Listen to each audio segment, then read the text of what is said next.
Hello and welcome to the Lifegroup Bible study. You may remember we're in a preaching series at the moment called Simply Jesus, and there's been 3 parts to this. What does it mean to follow Jesus? We looked at some of the hard sayings of Jesus within that. And then what does it mean to adore Jesus? And we spent several months looking at different reasons why we should adore Jesus. And we've transitioned now into the 3rd and final section as to how we should share Jesus. And on Sunday, I outlined that there are going to be 4 components to this idea of sharing Jesus. We're going to look at sharing your story, sharing the gospel. We're going to look at apologetics. How can we defend our faith against rational objections to the faith? And then finally, we're going to look at our lifestyle and how that can speak about how we share Jesus.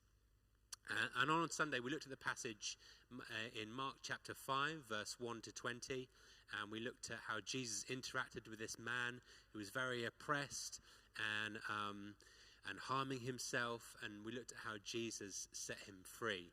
And we specifically then focused on verse 19 that says this: "Go home to your friends and tell them how much the Lord has done for you and how he has had mercy on you." And the title of the talk was this: "Tell your friends your story about his mercy." Tell your friends your story about his mercy. And just want to ask you to discuss these 3 questions together in your life groups. The first is this: who are your friends?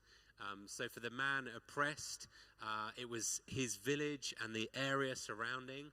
And so it would be great to talk as a group.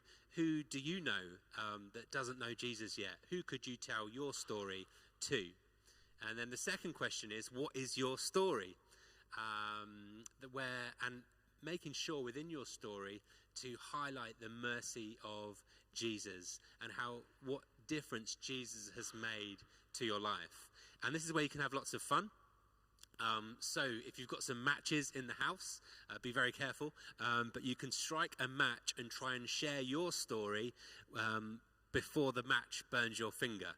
So thinking about sharing your story of how Jesus impacted your life, how he's changed you recently, or how he brought you to an awareness of his existence in your life.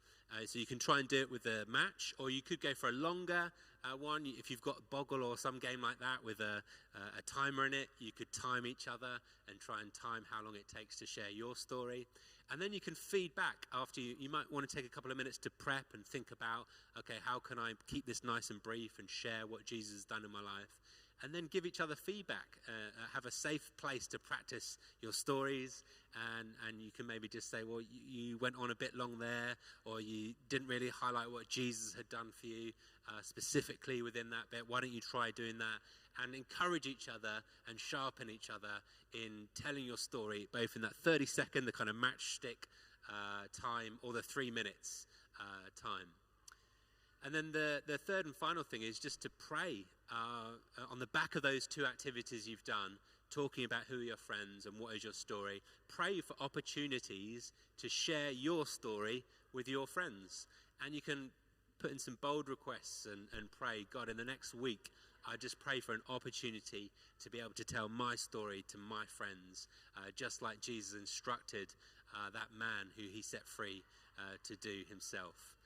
Hope that's been helpful, and I hope you have a great time studying together.